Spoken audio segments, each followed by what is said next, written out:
can go wrong while you're purchasing your home as far as title goes? Welcome to my YouTube channel, Cincinnati Life. Today we're gonna discuss what can go wrong while you're purchasing your home as far as title goes. And we couldn't have anybody better with us today than Margarita Moksin, who is a real estate attorney and the owner of Rapid Title. So today we're gonna have fun. We're just gonna talk about stuff you don't know it's happening behind the scene while title company is digging and searching. So with that, we'll turn it to Margarita. Hello everyone, my name is Margarita Moksin. I'm the owner and the real estate attorney of Rapid Title. And I actually started the company because I saw how much risk my clients experienced in every property transaction that they bought or sold. And it's extremely interesting to look. It's like a history lesson and also some detective work. So that's why we started Rapid Title, to make sure that it's as efficient as possible and client-oriented back in November of 2021. So let's talk about title. When do we start talking to the title company in the process of you buying house? We find your beautiful home, we have accepted offer, we send it to the lender.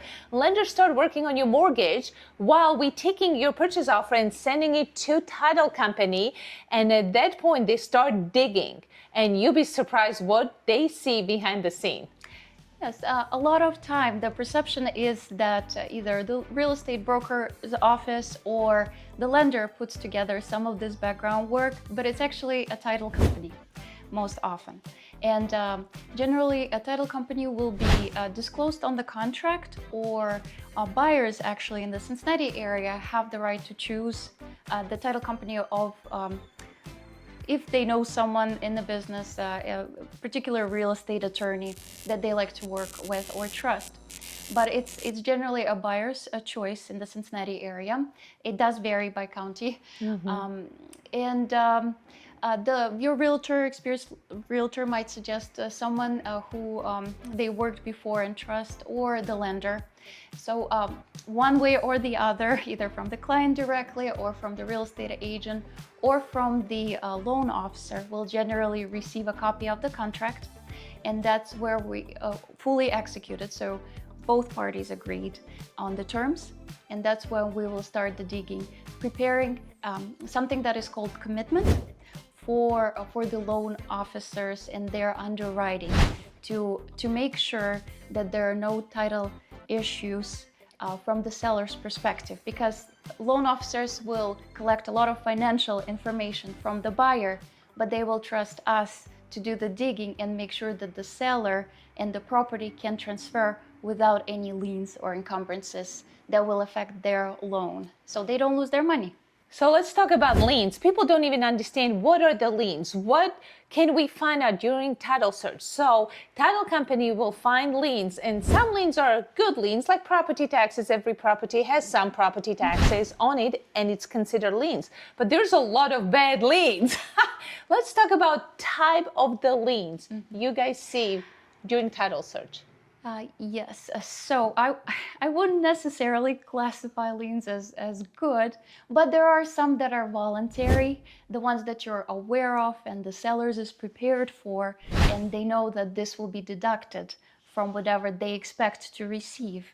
And like Monica mentioned, an example of something that could be expected, or a voluntary lien, would be a mortgage. So the big stack of papers that you sign at closing, one of them you give the right to your bank to take the property for non-payment. So that's how they secure. But also, like you mentioned, property taxes, it's just there by law.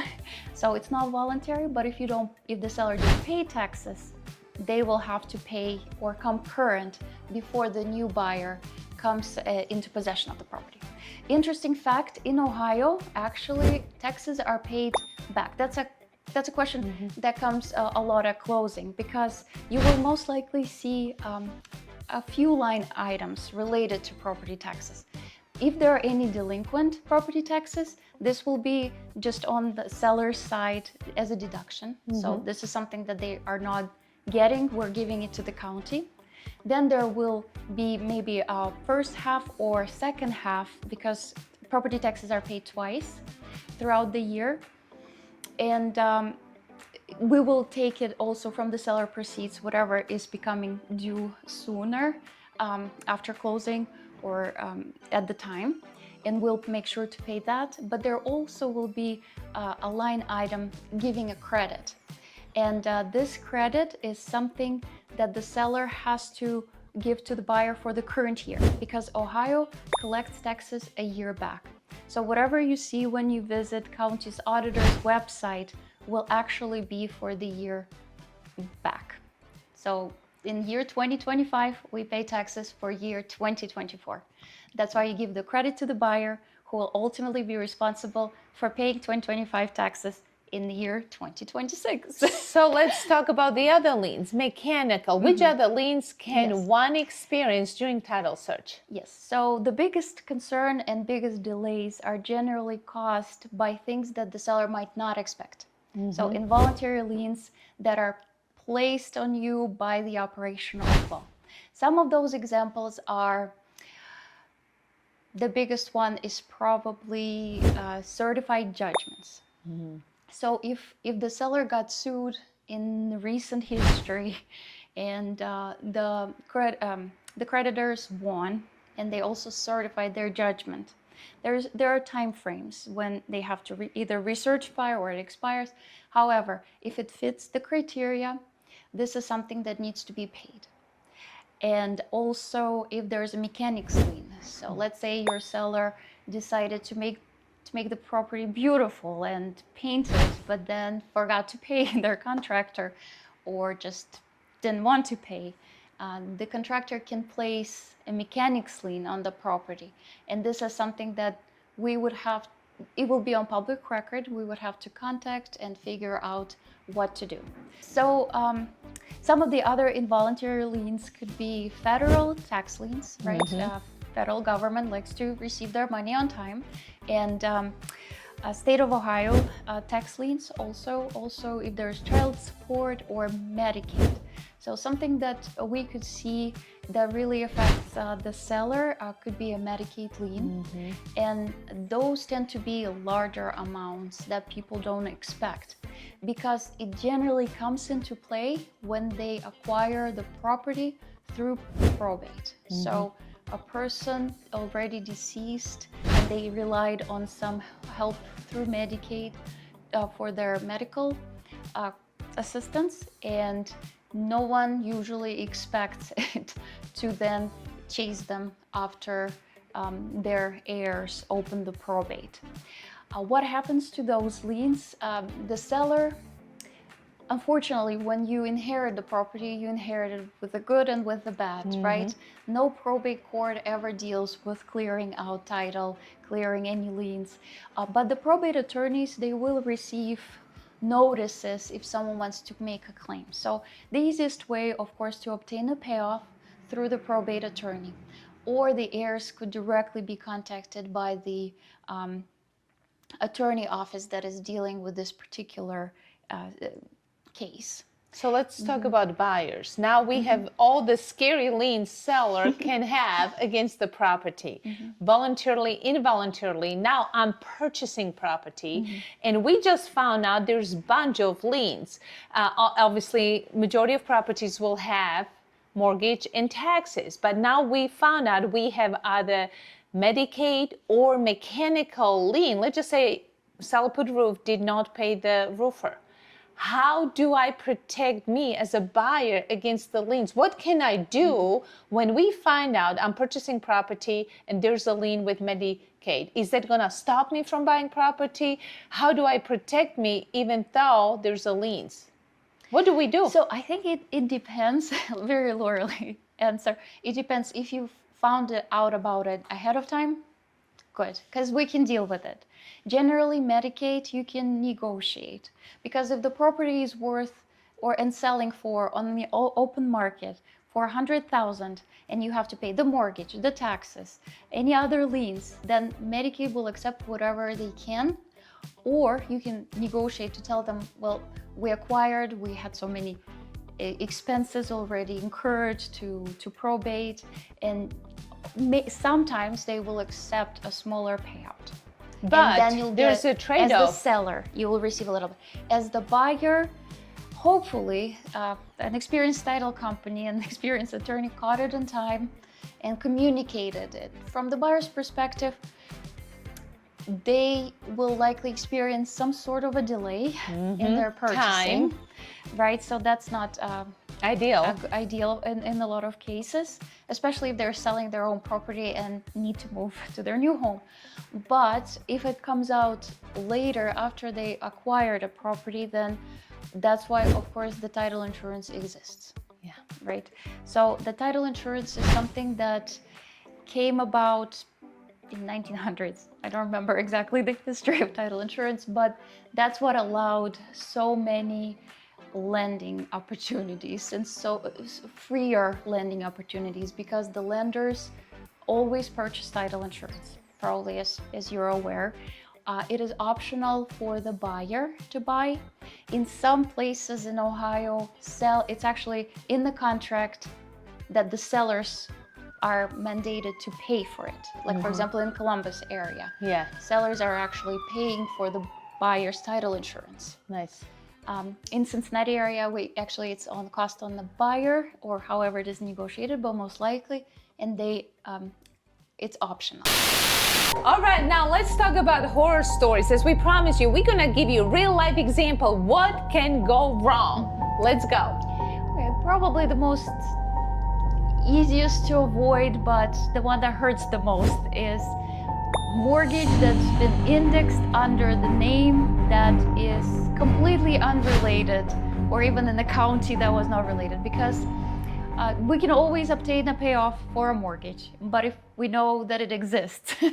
So this is one of those that a buyer could get a phone call from the lender and is like, oh, we're not in first position, there was unreleased mortgage. And how are we gonna deal with this?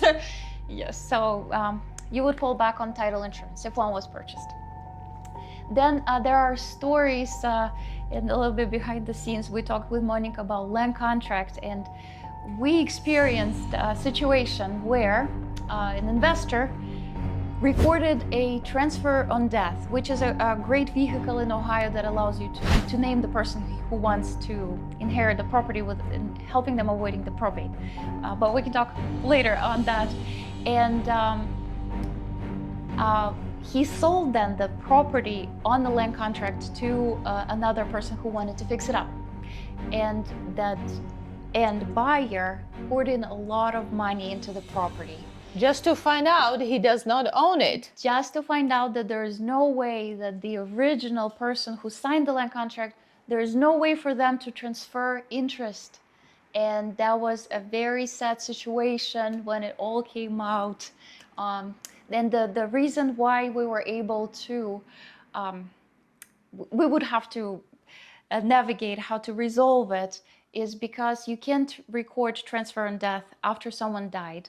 Yeah. Because that opens up a lot of issues Yeah. And potential for fraud. So the biggest takeaway is make sure you know who is selling your property. Yes. Is the seller truly the owner?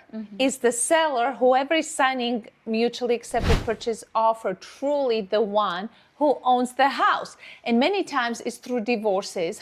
Like we see so much mess with title, especially when the family goes through divorces. Let's talk about those. Yes, divorce situations do get messy because, as I mentioned earlier, Ohio is one of 3 states that still has dower interest rights. So even if you're separated from your husband, you haven't seen them in years, you don't talk, you don't even know where they are, they have to sign off if you choose to sell the property. Otherwise, they have a legitimate claim. If they can show that they were married to you when you sold your property, they can come and demand from the buyers, from the new owners, to the house, and the it's right not to pretty. the house or financial compensation. So as you see, this is not as simple as it looks on surface. So every buyer should understand when we start the process, typically it takes 30 days from the accepted contract to the closing. There is so much work behind the scene, especially between mortgage people and title people. They doing digging and investigation to make sure when you get your keys to the house, your deed and paperwork is clear of any outstanding liens, because that can haunt you when the time comes for you to sell. So any last words of wisdom or advice we can give to all the consumers watching us? I would public service announcement everywhere at all times. Don't trust wiring instructions sent to you by email. I think this is the biggest one, because the scammers and scams, they get so much more sophisticated, and this is probably the worst that can happen. Yes, the seller might have their own issues, but at least you have experienced professionals working in that regard, and then you'll have title insurance to protect you from anything that might be of issue beyond that. But if you wire your own hard-earned money because of the scam that looks very legitimate to someone else's account, that will be very painful. Please don't do it. Yes, double check, call your title company to verify wiring instructions, always, always, always. So the way we protect you against wire fraud, before you send your wire that's required for your down payment, please make sure you call title company, double check the account number, triple check, because once you click send, money can go to somebody else's wrong account. And 99.9% of people do not carry fraud protection, right? And that's the only protection you have against it. And the problem with fraud protection, if you took the paper, went to the bank, and just gave the wrong information because you thought it was correct, it's hard to demand protection, and this is sad. Yeah, this is sad. But most title companies that I see don't give the last 4 digits. I mean, I know we never did. Yeah. But you have to call regardless, even if you have the full account. Yes. So if you have any questions or any concerns, you know how to reach out. So what's the best way to reach out to you for any real estate questions, concerns, legal advice? Because we do have real estate attorney Margarita with us. I would love to hear from you. I'm extremely passionate about real estate and all things title.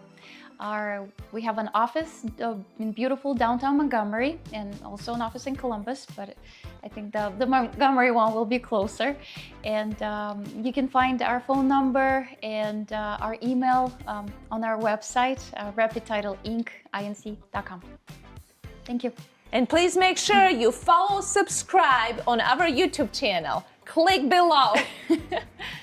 Thank you very much, Monica. It's a pleasure to sit down and talk about this with you. Oh, it's always fun to educate consumer about all things title.